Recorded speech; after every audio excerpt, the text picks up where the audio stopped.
लाड़काणो को ॾिसूं था उस्मान तुनियो जी ही रिपोर्ट। लाड़काणो नवदेरो चौंक ते समाजी सेक्टर तां गर्मीअ खे नज़र में रखंदे समाजी वर्कर दिलबर शाहिद, कामरान अब्बासी, जवाद मिठाणी, रमीज़ अब्बासी, शिराज मुग़ैरी गॾिजी सबीले मीठे शरबत जी कैंप क़ाइम करे वरिती। जॾहिं त इन मौक़े ते पहिरीं ॾींहुं Ibrahim Dahani, Peoples Party worker Arshad Bhutto, Aslam Mugheri, Allah Rakhio Mugheri ऐं समाजी वर्कर मोहम्मद मिठल भुट्टो कैंप ते अची अवाम खे पाणी जी सबील पियारी। ड्यूटी सरअंजाम ॾिनी। जंहिं त कैंप क़ाइम कंदड़ ॿुधायो त अहिड़ी हाड़ गर्मीअ खे ॾिसंदे असां पंहिंजे ग्रुप में मैसेज कन्वे कयोसीं, जंहिं में चंदा मुहम कंदे यूसी 3 जे माठिणी तबियत जे मालिक समाजी अॻवान ग़ुलाम नबी भुट्टो जे ताउन सां डेकोरेशन जो सामान खणी चौंक ते कैंप क़ाइम कई वई आहे। हीअ कैंप समाजी सेक्टर ते क़ाइम थियल आहे। जस जे यूसी 3 जी समाजी अॻवान जी जंहिं ताउन कयो ऐं असांजे दोस्तनि जा बि लख थोरा जिन पहिरीं ॾींहुं कैंप में शरबत जे शीशनि जो ऐं बर्फ़ जो ताउन कयो। इंशाअल्लाह इन कैंप खे कोशिशि करे हलाईंदासीं जेसीं हलाए सघीसीं। मूंखे ॾाढी ख़ुशी थी आहे।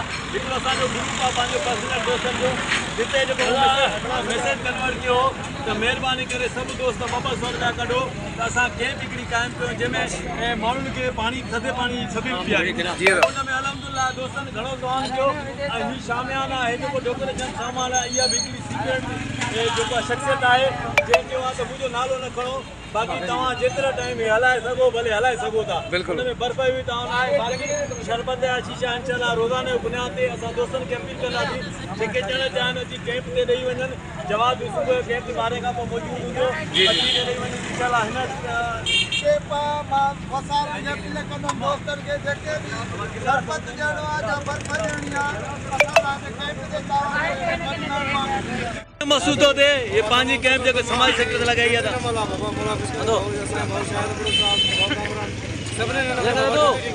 अच्छा डेकोरेशन जी भी कंहिं सामान ॾिनो आहे जंहिं तव्हांखे चयो आहे नालो मुंहिंजो न खणो। अच्छा उहो केरु आहे तव्हां ॿुधाए सघो?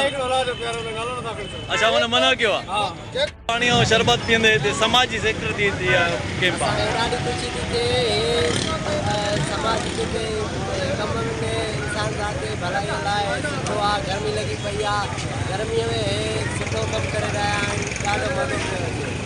तमामु लॻी पई आहे ऐं असांजे समाजी दोस्तनि खे जंहिंमें शाहिद हुसैन आहे, असांजो जवान साहिब आहे, अरशद भुट्टो आहे, असलम मुग़ैरी, मिठल भुट्टो आहे, पाण जुड़ो आहे। असांजा दोस्त काफ़ी अचनि था ॿिया बि, हिकिड़ो सिंधी भुट्टो आहे। असां पाण में गॾिजी सॼी इहा कैंप हलाईंदासीं इंशाअल्लाह। असां कोशिशि कंदासीं त 2-3 ॾींहं हिन कैंप खे हलायूं।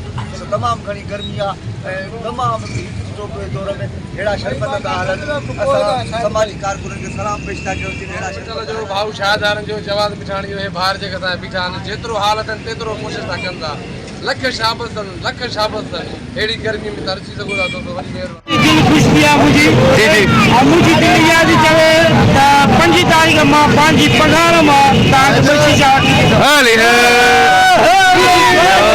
तव्हांखे